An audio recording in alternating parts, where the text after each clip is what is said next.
you have to go back to the very beginning of Earth's long history. The planet's atmosphere was created shortly after the Earth was formed 4.5 billion years ago.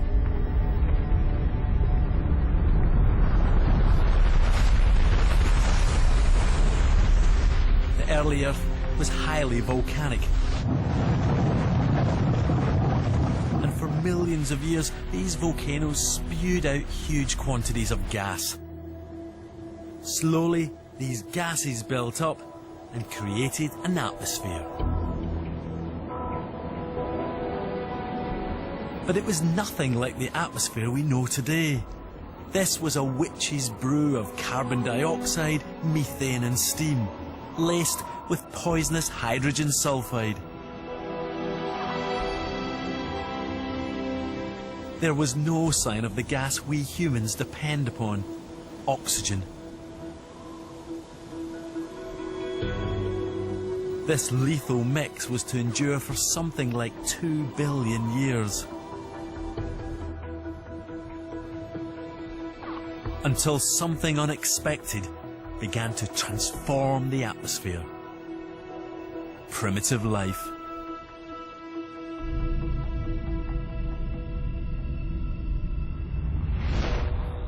To see how primitive life changed the atmosphere, I'm on my way to one of the very few places on Earth where these early life forms can still be found.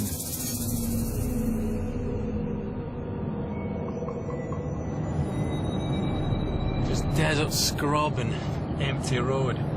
Welcome to the Australian outback.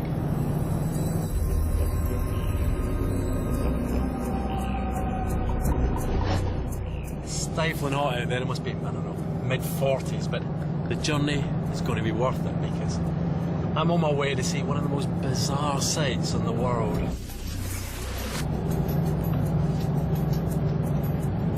Hey, a car! It's the first car I've seen in about 2 hours now.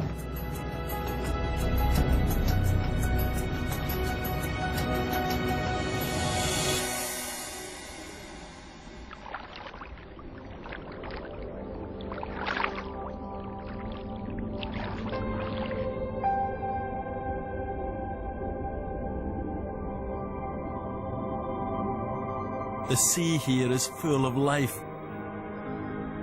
But these creatures aren't what I've come for. It's these curious lumps I'm interested in.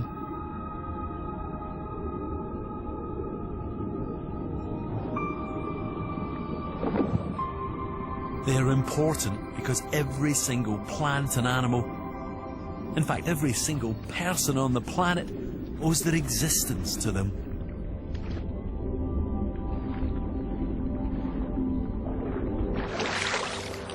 These bizarre blobs look like boulders washed up on the foreshore, but they're not.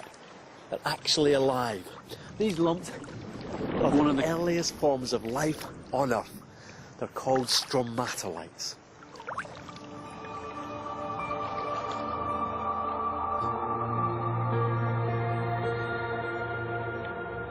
For all their importance, they're actually the simplest of life forms.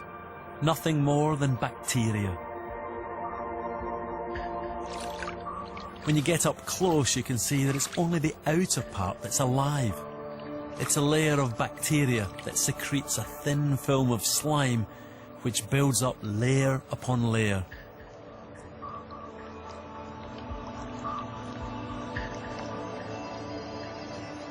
Might not look like it.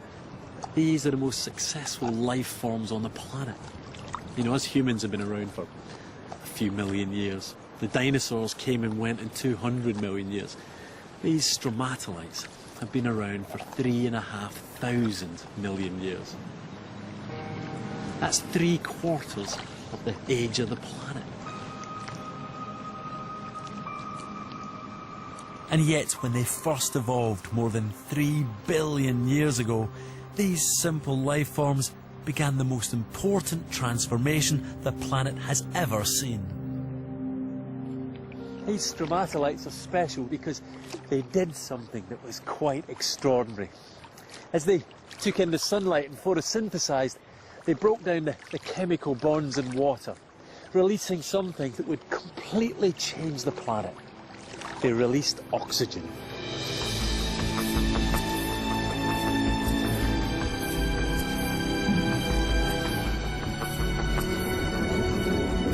Stromatolites were the first life to photosynthesize and release oxygen into our world.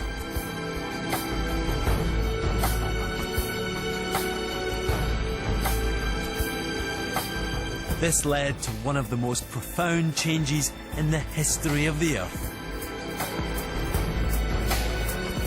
Ultimately, the planet would have an atmosphere rich in oxygen. But before that could happen, something got in the way.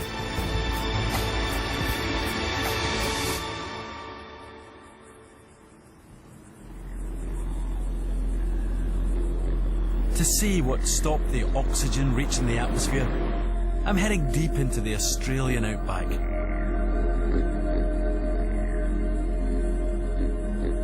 Although this area is dry and dusty now, 2.5 billion years ago, these rocks were formed beneath the sea. And they hold the key to what happened to the oxygen.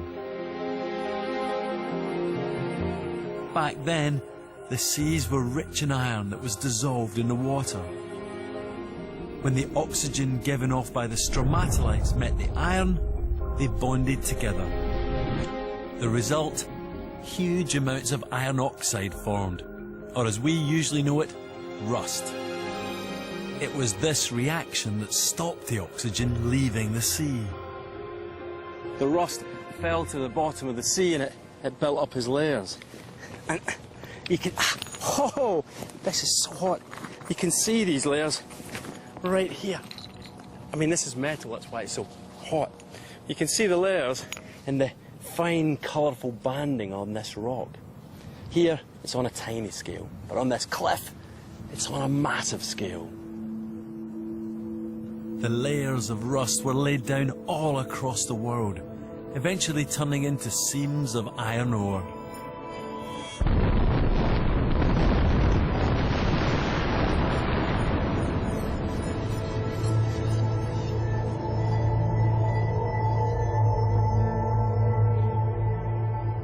All this iron ore, in fact most of the iron ore mined across the world, only exists because very early life, stromatolites, started filling the seas with oxygen more than 2 billion years ago.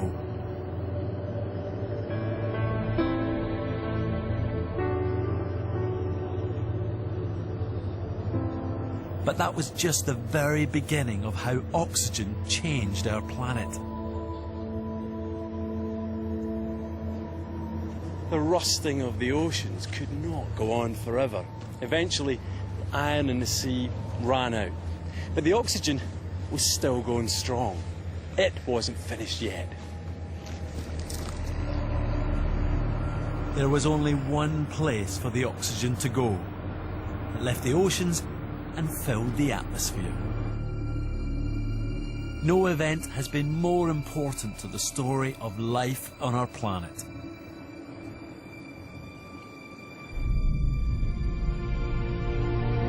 The first thing oxygen did was give the planet a vital protective shield, the ozone layer.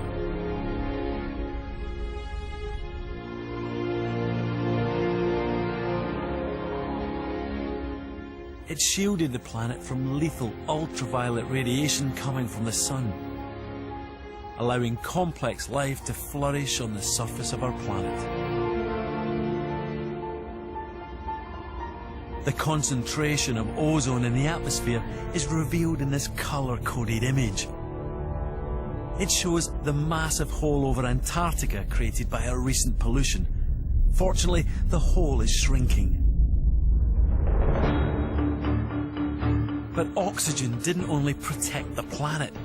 About 600 million years ago, it ended the long reign of the stromatolites and caused a revolution in the development of life.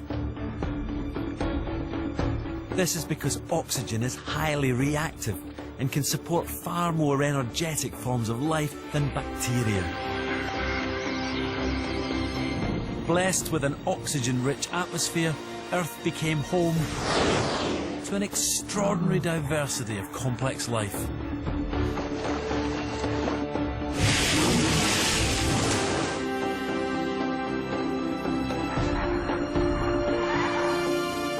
And ultimately, to us.